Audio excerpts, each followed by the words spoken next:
Hello, നമുക്കിന്നേ ഒരു snack ഉണ്ടാക്കാം. ഇത് ഈവനിങ് സ്നാക്കെന്നോ അല്ലെങ്കിൽ നമുക്ക് 11 മണിക്ക് കഴിക്കാൻ പറ്റിയ സ്നാക്കെന്നോ എങ്ങനെയാണെന്ന് വിളിക്കാം. സ്നാക്ക് തന്നെ എപ്പോഴും നമുക്ക് കഴിക്കാത്ത സാധനമാണല്ലോ. അപ്പോൾ അങ്ങനെയുള്ള ഉണ്ടാക്കാം. പിള്ളേർക്കൊക്കെ ഇഷ്ടപ്പെടുന്ന അധികം ചേരുവകളൊന്നും ഇല്ലാതെ വളരെ കുറച്ച് ചേരുവകളാണ്. മിക്കവാറും വീടുകളിൽ കാണുന്ന ചേരുവകൾ. ഇനി അഥവാ വീട്ടിലില്ലെങ്കിൽ നമുക്ക് ഏറ്റവും അടുത്ത കടകളിലൊക്കെ കിട്ടുന്ന ചേരുവകളാണ്. അപ്പോൾ അങ്ങനെയുള്ളൊരു സ്നാക്ക് ഉണ്ടാക്കിയാലോ. അതെന്താണെന്നല്ലയോ ഞാൻ പറയാം. വളരെ എളുപ്പം ഉണ്ടാക്കാനൊക്കുന്ന ഒരു സാധനമാണ്. കുറച്ച് ചേരുവകൾ മതി. നമുക്ക് എന്താണെന്ന് നോക്കാം. നമുക്ക് വീഡിയോയിലോട്ട് നോക്കി എന്തൊക്കെ സാധനങ്ങൾ വേണമെന്നും എങ്ങനെയാണ് ഉണ്ടാക്കുന്നതെന്നും ഒന്ന് കണ്ടിട്ട് വരാം. അതിനായിട്ട് ഞാൻ എടുത്ത് വെച്ചേക്കുന്നുണ്ട് 2.5 കപ്പ് അവൽ. ഈ മെഷറിംഗ് കപ്പിനകത്തിൽ 1 കപ്പും 1/2 കപ്പുമായിട്ട് 2.5 കപ്പ് അവലാണ് എടുത്ത് വെച്ചിരിക്കുന്നത്. അതിവിടെ ചുമന്ന അവല എടുത്ത് വെച്ചേക്കുന്നത്. ചുമന്ന അവല തന്നെ വേണമെന്നില്ല, നമുക്ക് വെളുത്ത അവല വേണമെങ്കിലും എടുക്കാം. ഒന്നുകൂടെ ടേസ്റ്റ് ചുമന്ന അവലായിരിക്കും. പിന്നെ എടുത്തേക്കുന്ന 1 കപ്പ് കപ്പലണ്ടി. ഇത് വറുത്ത കപ്പലണ്ടിയാണ്. നമുക്ക് വേണമെങ്കിൽ ഒന്നുകൂടെ ചൂടാക്കി എടുക്കാം. ഈ അവലിൽ നമുക്കൊന്ന് വറുത്തെടുക്കണം. പിന്നെ എടുത്തേക്കുന്നുണ്ട് ശർക്കര. ഒരു 400 ഗ്രാം ശർക്കര എടുത്തിട്ടുണ്ട്. ഇനി 1-2 കൂട്ടം സാധനങ്ങളുണ്ട്. വീഡിയോ മിസ്സാക്കാതെ കണ്ടാൽ നമുക്ക് എന്തൊക്കെ മനസ്സിലാക്കാൻ സാധിക്കും. അപ്പം നമുക്കിനി ഇന്ന് ഉണ്ടാക്കി തുടങ്ങാം. ആദ്യം നമുക്ക് ഈ അവലിനെയും ഈ പീനട്ടിനെയും ഒന്ന് റോസ്റ്റ് ചെയ്യണം. അവലിനെ നല്ലോണം റോസ്റ്റ് ചെയ്യണം. പീനട്ടിനെ ഒന്ന് ചൂടാക്കി എടുക്കണം. അത്ര ചെയ്തിട്ട് വരാം. എൻ്റെ അവൽ വറക്കാൻ വേണ്ടി ഞാനൊരു പാത്രം അടുപ്പേ വെച്ചിട്ടുണ്ട്. കഴുകി വെച്ചിട്ട് വെള്ളമൊക്കെ മാറി. ഇനി നമുക്ക് ഇത് അങ്ങോട്ട് അവൽ ഇട്ട് കൊടുക്കാം. ഇത് മീഡിയം ഫ്ലെയിമിലേക്ക് മാറ്റാം. ഞാൻ തീ കത്തിച്ച് വെച്ചതാണ്. നമുക്ക് മീഡിയം ഫ്ലെയിമിലേക്ക് മാറ്റിയിട്ട് ഇതിനെ ഒന്ന് വറുത്തെടുക്കണം. ആ അവലൊക്കെ ഒന്ന് ക്രിസ്പിയായിട്ട് വരണം. അതുവരെ നമുക്ക് വറുത്തെടുക്കണം. അതിനെ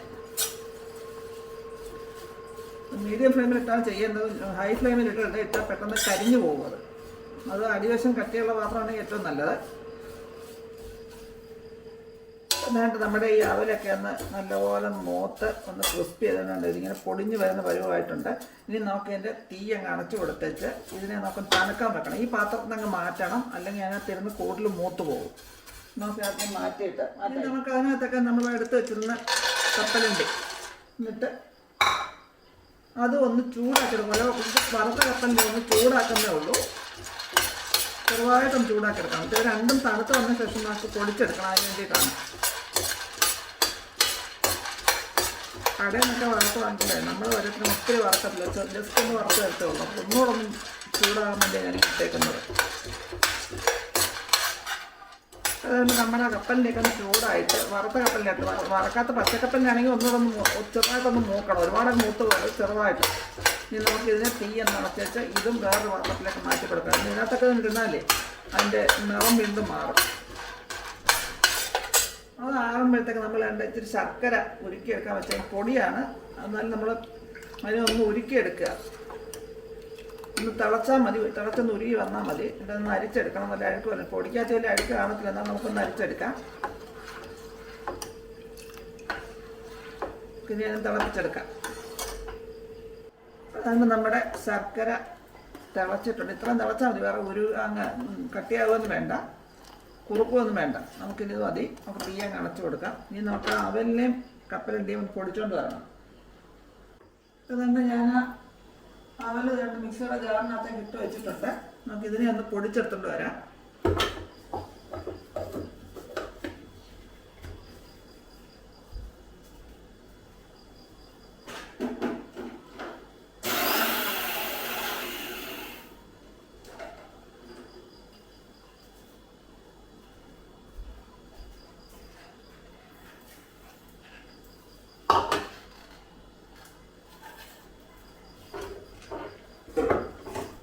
ഞാൻ വേണ്ട അവൽ പൊടിച്ച് വെച്ചിട്ടുണ്ട്. അവൽ ഒത്തിരി അങ്ങ് പൊടിഞ്ഞു പോകരുത്, കുറച്ച് തരിയായിട്ടിരിക്കണം.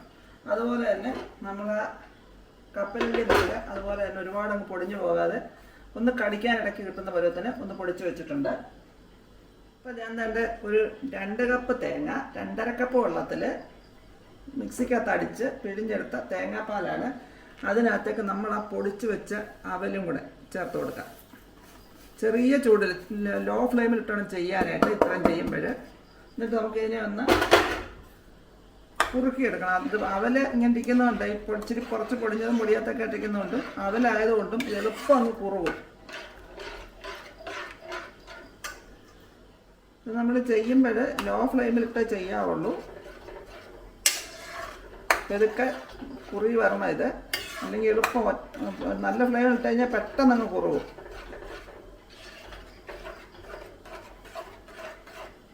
അതാണ്ട് നമ്മുടെ ആ അവലൊക്കെ ഒന്ന് കുറുകി വരുന്നുണ്ട്. ഈ സമയത്ത് നമ്മൾ ആ ഉരുക്കി വെച്ച ശർക്കര ഉണ്ടല്ലോ, അതുകൂടെ അതിനകത്തേക്ക് ചേർത്ത് കൊടുക്കാം. ഒന്ന് അരിച്ചൊഴിച്ചു കൊടുക്കാതെ.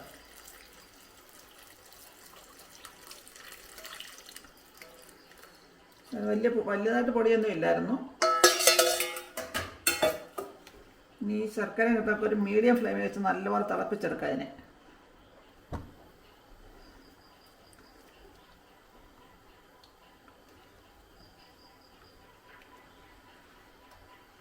അപ്പോൾ അതാണ് നമ്മുടെ ആ ശർക്കരയൊക്കെ വെച്ച് അവലൊക്കെ തിളച്ച്. ഇനി നമുക്ക് ഇതിനകത്തൊക്കെ നമ്മളെ പൊടിച്ച് വെച്ച കപ്പലണ്ടി കൂടെ ചേർത്ത് കൊടുക്കാം. പാത്രം ചെറുതായി പോയോ എന്നൊരു സംശയം, നോക്കട്ടെ.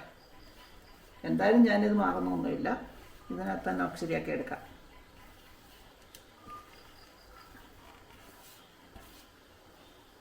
വേണ്ട കപ്പലിൻ്റെയൊക്കെ അതിനകത്തിട്ടു. നമുക്കത് തിളച്ച് കഴിയുമ്പോഴേ 1-2 കൂട്ട സാധനം കൂടെ അത് ചേർക്കണം.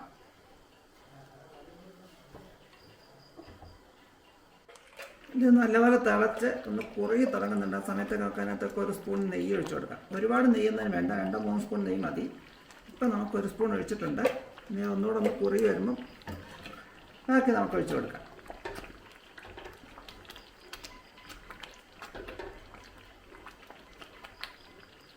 നെയ്യൊക്കെ ഒഴിക്കുമ്പോഴാണ് അതിനൊരു ടേസ്റ്റ് വരുന്നത്. ഇപ്പം അതേണ്ടത് ഒന്നുകൂടെ കുറുകി വന്നിട്ടുണ്ട്. ഈ സമയത്ത് നമുക്ക് അതിനകത്തേക്ക് ഒരു 1/2 ടീസ്പൂൺ ഏലക്കാപ്പൊടി, 1 സ്പൂൺ നെയ്യോടെ ചേർത്ത് കൊടുക്കാം. എന്നിട്ടിനി ഇത് നല്ലപോലെ കുറുകി വന്നതിന് ശേഷം നമുക്ക് കുറച്ച് നെയ്യോടെ ചേർക്കണം. നമുക്ക് നല്ലപോലെ കുറുകി വരട്ടത്. ഇപ്പോൾ അതിൻ്റെ ഇത് പാത്രത്തിൽ നിന്നൊക്കെ ഒന്ന് ചെറുതായിട്ട് വിട്ട് വരുന്ന പരുവമായിട്ടുണ്ട്. ഇനി ഈ സമയത്ത് നമുക്കൊരു കുറച്ച് നെയ്യോടെ ചേർത്ത് കൊടുക്കും. ഒരു സ്പൂൺ നെയ്യോടെ ചേർത്ത് കൊടുക്കാം. മൊത്തം നമ്മൾ 3 സ്പൂൺ നെയ്യ് ചേർത്തിട്ടുണ്ട്. അത്രയും മതി, ഒരുപാട് നെയ്യ് കൂടുതലൊന്നും വേണ്ട. ഇനി നമുക്കിത് നല്ലപോലെ പാത്രത്തിൽ നിന്ന് വിട്ട് വരുന്ന പരുവമാക്കി എടുക്കണം. ഇത് ഇളക്കിക്കൊണ്ടിരിക്കണം, ഇല്ലെങ്കിൽ അടിക്ക് പിടിക്കും. ഈ പരുവായാൽ ഇങ്ങനെ ഇളക്കിക്കൊണ്ടേ ഇരിക്കണം. നിങ്ങൾ ചോദിക്കുന്നത് അലുവ അല്ലയോ എന്ന്. അലുവ അല്ല, അലുവയുടെ കൂട്ടൊരു സാധനം. വേണമെങ്കിൽ അലുവ എന്നും വിളിക്കാം.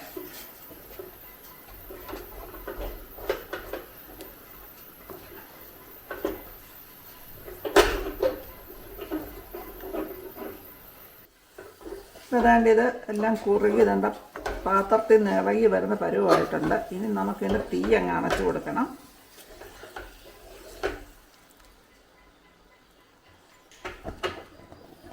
നെയ്യ് വരട്ടിയ ഒരു പാത്രം വെച്ചിട്ടുണ്ട്. അതിനകത്തേക്ക് നമുക്ക് ആ ഉണ്ടാക്കി വെച്ചേക്കുന്ന സാധനം അങ്ങോട്ട് ഇട്ട് കൊടുക്കാം.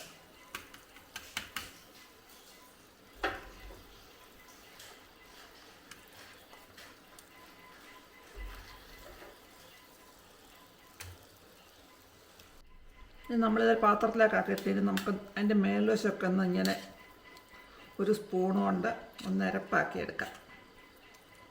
എന്നിട്ടൊരു നല്ലപോലെ തണുത്തതിന് ശേഷം നമുക്കിതിനെ കട്ട് ചെയ്തെടുക്കാം. നമുക്കിഷ്ടമുള്ള ഷേപ്പിൽ കട്ട് ചെയ്തെടുക്കാം. നമുക്ക് പ്ലേറ്റിനകത്തല്ല, കൊച്ചു ബൗളിനകത്ത് വേണമെങ്കിൽ ഇത് ഉണ്ടാക്കാം.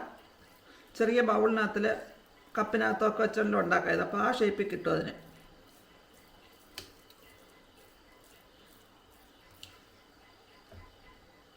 അപ്പോൾ വേണ്ട നമ്മുടെ ആ ഒരു സ്നാക്ക് അലുവ പോലൊക്കെ ഇരിക്കും. പക്ഷേ അലുവ ടേസ്റ്റൊന്നും അല്ല. ആ കപ്പലിൻ്റെയും ഒക്കെ ഇട്ടേക്കുന്നുണ്ടല്ലോ, പ്രത്യേക ഒരു ടേസ്റ്റാണ് അതിന്. ഞാൻ ഇച്ചിരി എടുത്ത് ടേസ്റ്റ് ചെയ്ത് നോക്കി. കപ്പലിൻ്റെയൊക്കെ ഇട്ടേക്കുന്നുണ്ട്, നല്ല പ്രത്യേക ടേസ്റ്റാണ്. മധുരമുണ്ട്. അപ്പോൾ നമുക്കിത് അലുവയുടെ കൂട്ടിരിക്കുന്ന അലുവയല്ല. ഇനി ഇത് മുറിച്ചെടുക്കണമെങ്കിൽ നല്ലപോലെ തണുത്ത് നല്ല ഭംഗിയായിട്ട് തണുത്തതിന് ശേഷം മാത്രം നമുക്കിതിനെ മുറിച്ചെടുക്കാം. അപ്പോൾ നമുക്ക് തണുത്തതിന് ശേഷം മുറിച്ചെടുക്കാൻ നോക്കാം. അപ്പോൾ അതുകൊണ്ട് നമ്മുടെ ആ സ്നാക്ക് റെഡി ആയിട്ടുണ്ട്. അവലും കപ്പലണ്ടിയും നെയ്യ്, തേങ്ങാപ്പാൽ, ഇതൊക്കെ സാധനങ്ങൾ, ശർക്കര, ഇതൊക്കെയാണ് ചേർന്നേക്കുന്നത്. അലുവയുടെ കൂട്ടിരിക്കുമെങ്കിലും ഇത് അലുവ അല്ല. നമ്മൾ കപ്പലിൻ്റെ അവലും ഒക്കെ ഉണ്ടാക്കിയ ഒരു പ്രത്യേക ടേസ്റ്റ് സ്നാക്കാണ്. ഇതിൻ്റെ പേരൊന്നും അറിയത്തില്ല, ഞാൻ പേരൊന്നും ഇട്ടില്ല. അപ്പോൾ ഇതിന് 28 ഇട്ടൊക്കെ പേരൊക്കെ ഇടാം. പിന്നെ തൽക്കാലം നമുക്കിതിനെ തണുക്കാൻ വെക്കാം. നല്ലപോലെ തണുത്തതിന് ശേഷം നമുക്കിതിനെ ഒന്ന് മുറിച്ചെടുക്കണം. നമ്മൾ ഇതേണ്ട ഉണ്ടാക്കി വെച്ച സാധനം നല്ല തണുത്തിരിപ്പുണ്ട്, നല്ല ഉറച്ചിരിപ്പുണ്ട്. നമുക്കിതിനെ ഒന്ന് കട്ട് ചെയ്തെടുക്കാം. ഇങ്ങനെ വെള്ളം കട്ട് ചെയ്യാം, അല്ലെങ്കിൽ വേറൊരു പാത്രത്തിലേക്ക് കമത്തിയിട്ട് അങ്ങനെ വെള്ളം കട്ട് ചെയ്യാം. ഞാൻ ഇതിനകത്ത് നേരിട്ടും കട്ട് ചെയ്യാണ്. നമുക്ക് ഇഷ്ടമുള്ള ഷേപ്പിൽ നമുക്കിതിനെ കട്ട് ചെയ്തെടുക്കാം. ഇഷ്ടമുള്ള ഷേപ്പും വലിപ്പവും ഒക്കെ എടുക്കാനകത്ത്. ഞാനിപ്പോൾ ചെറിയ ചെറിയ പീസായിട്ടാണ് കട്ട് ചെയ്യുന്നത്.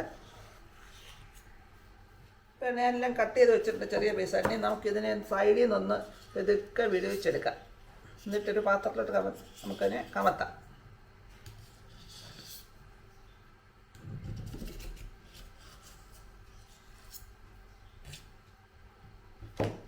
ഒരു പാത്രം ഇങ്ങനെ വെച്ചിട്ട് ഇത് കമത്താപ്പം.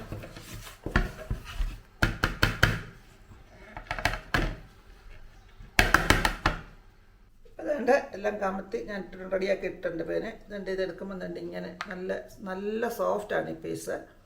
നമുക്കൊരു ഇച്ചിരി എടുത്താണ്ട് നല്ല സോഫ്റ്റ് പീസാണ്. നമുക്ക് ഇച്ചിരി ടേസ്റ്റ് ചെയ്ത് നോക്കാം. അങ്ങനെ ഞാൻ എന്നാലും ടേസ്റ്റ് ചെയ്തു ചൂടോടെ തന്നെ. അപ്പോൾ നല്ലൊരു കപ്പലിൻ്റെ ഒക്കെ ടേസ്റ്റ് ആണ്. ഇപ്പം നമുക്ക് തണുത്തതിന് ശേഷം ടേസ്റ്റ് എങ്ങനെയെന്ന് നോക്കാം.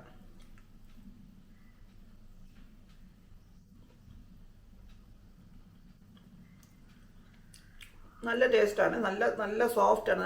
ഇത് നല്ല സോഫ്റ്റായിട്ട് ഇരിക്കുന്നുണ്ടോ. അപ്പോൾ എളുപ്പം ഉണ്ടാക്കാന്ന് പറഞ്ഞാൽ ഇച്ചിരി ഈ വരട്ടി വരുന്നൊരു ഇച്ചിരി എടുത്ത ജോലിയുണ്ട്. എന്നാലും നമുക്ക് വെറൈറ്റി ഐറ്റംസ് ഒക്കെ വേണം സമയത്ത് ഇതെല്ലാം നമുക്ക് ഇതുപോലൊക്കെ ട്രൈ ചെയ്ത് നോക്കാം. കുറച്ച് സമയം മെനക്കെട്ട് വരും. എളുപ്പം ഉണ്ടാക്കുന്നതെങ്കിൽ കുറച്ച് സമയം മെനക്കെട്ട് വരും. എന്നാലും സാധാരണ അലുവ ഉണ്ടാക്കുന്നതിനൊക്കെ എളുപ്പമാണ്. എല്ലാവരും ട്രൈ ചെയ്ത് നോക്കുക. ഇതിൻ്റെ പേരൊന്നും എനിക്ക് പ്രത്യേകിച്ച് അറിയത്തില്ല, ഞാൻ പേരൊന്നും ഇട്ടില്ല. നിങ്ങൾ ഇത് ഉണ്ടാക്കി നോക്കുക താല്പര്യമുള്ളവർ. എന്നിട്ട് നിങ്ങളൊരു പേരെന്ന് നിർദ്ദേശിക്കുക. അത് എനിക്ക് പറയാനൊക്കത്തുള്ളൂ. ഇതിന് അലുവ എന്ന് പറയാനൊക്കെ അലുവ ടേസ്റ്റ് അല്ല ഇതിനുള്ളത്. കപ്പലണ്ടിയും എല്ലാം കൂടെ ചേർന്നിട്ട് ഒരു പ്രത്യേക ടേസ്റ്റ്. അതിന് വലിയ ദോഷം ചക്കരയും കപ്പലണ്ടിയും അവലും ഒക്കെ ഉണ്ട്. ഒരു ഹെൽത്തി ആയിട്ടുള്ള സാധനമാണ്. എല്ലാവരും ഒന്ന് ട്രൈ ചെയ്ത് നോക്കണത്. അതൊന്നും നോക്കരുത് കണ്ടൊന്ന്.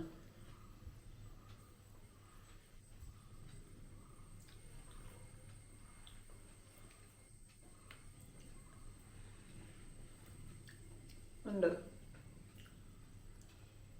ടേസ്റ്റൊക്കെ ഉണ്ട്. അലുവയുടെ ടേസ്റ്റ് ഒന്നും അല്ല ഇത്. അലുവയുടെ ടേസ്റ്റ് അല്ല, എങ്കിലും മധുരമുണ്ട്, ചെറുതായിട്ട് കടിക്കുന്നുണ്ട്. കപ്പലിൻ്റെ ഇതൊക്കെ ഒരുപാട് പൊടിച്ചല്ലേ ഇടുന്നത്. അധികം പൊടിക്കാതെ അത് കടിക്കാൻ കിട്ടും.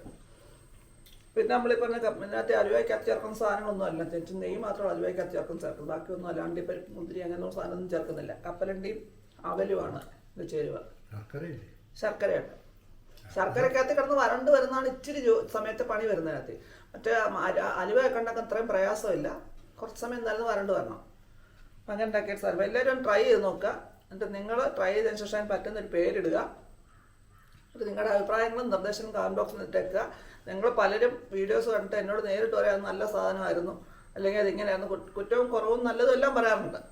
പക്ഷെ അത് യൂട്യൂബിൻ്റെ അകത്ത് ഇട്ടാലേ ബാക്കിയുള്ളവർക്ക് കണ്ട് മനസ്സിലാക്കാനൊക്കെ ഉള്ളൂ. ദയവ് ഇത് നിങ്ങളത് പല പ്രാവശ്യം ഞാൻ പറഞ്ഞില്ല, നിങ്ങളുടെ അഭിപ്രായങ്ങൾ യൂട്യൂബിൽ തന്നെ ഇടുക.